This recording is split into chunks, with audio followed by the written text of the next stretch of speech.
I'm Miss Gant. Today we'll be learning 3rd grade Introduction to Multiplication. Would anybody like to read off the objectives? Okay, go ahead. Students will assemble how to find the value of an expression using an array. Students will justify how to solve problems with an array. Alright, so now on y'all's end, before we go over vocab, just to see what y'all know, I want y'all to go ahead and match the vocab, the best to your ability.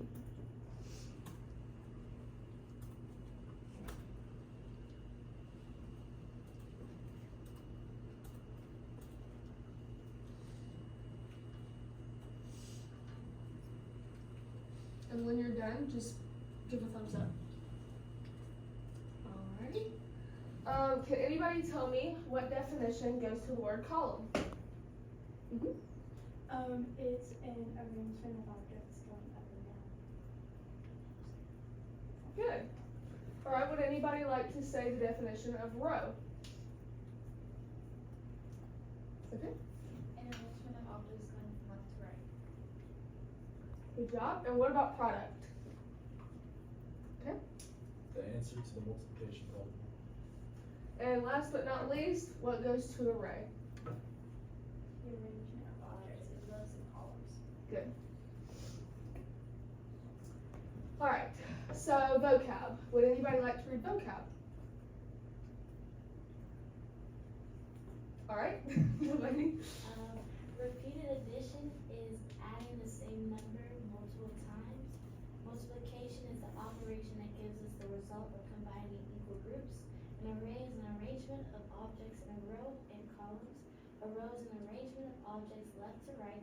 A column is an arrangement of objects going up and down, and a product is the answer to the multiplication problem.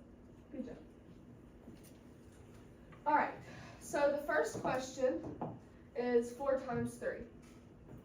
So 4 times 3, you would go, since 4 comes first, you would go up 4. And since 3 comes second, you would go over 3. Okay? And now, we don't just leave it like that because that looks like 4 plus 3. And 4 plus 3 is 7. And since we're doing multiplication, we want to fill in the rest of it, right? So, if we count the counters after doing the up 4 over 3 and filling in the rest, does anybody know what the answer would be? Yes, Shay? 12. Good job. Alrighty. Now, I know this might look the same as the last one, except it's not. Yes, it equals the same thing, but using an array, you would solve it differently. So with the last one, having 4 come first, you would go up 4. But with this one, 3 coming first,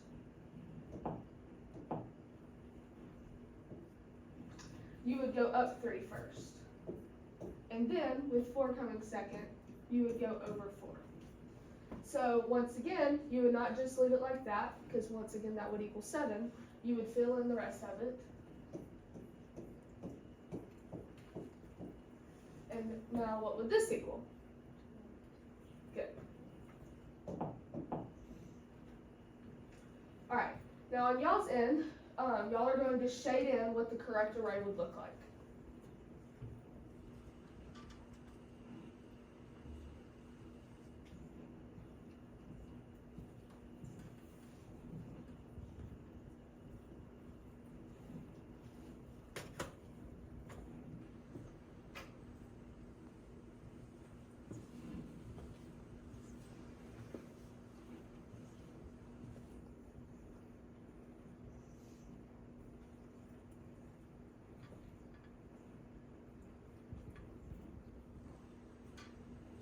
And once you're done, just give a thumbs up.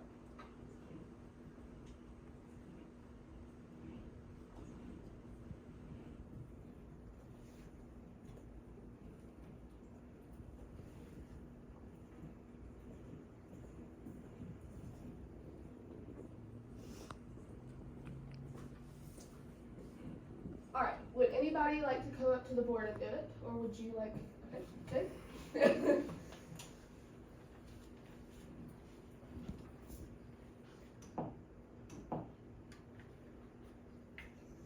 go down 6, 4, 5, 6, and then over 5. 1, 2, 3, 4, 5.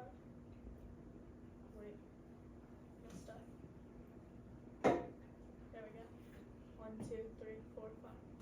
And then shade it from there. And you get 30. If you count all the counters.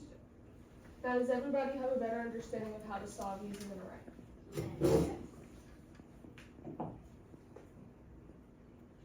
Alright, now you have one more.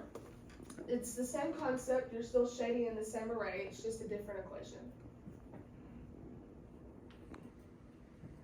And when you're done, just give a thumbs up.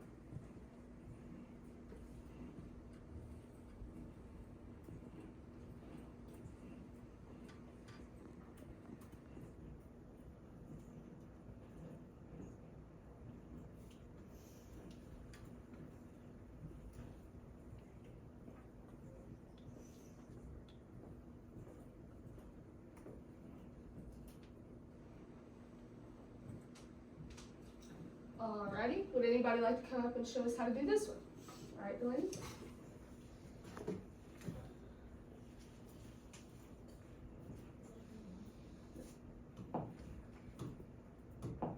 Okay, so we're gonna go up 3, because 3 is first, so. 1, 2, 3. And then you're gonna go over 3, so that'll be 1, 2, 3.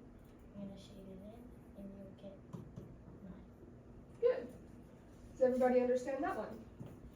Any questions? Alright. Now, on this one, we are creating our own array, so we don't have one already drawn out. So, since 2 comes first, how many do we go up? 2. Okay. And since 3 comes second, how many do we go over? 3. And do we just do it on the top, or do we have to fill it in?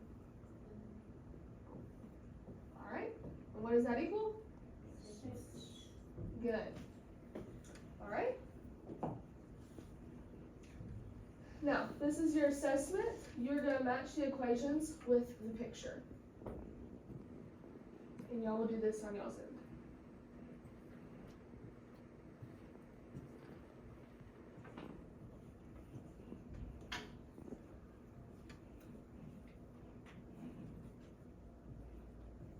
And when you're done, just give a thumbs up.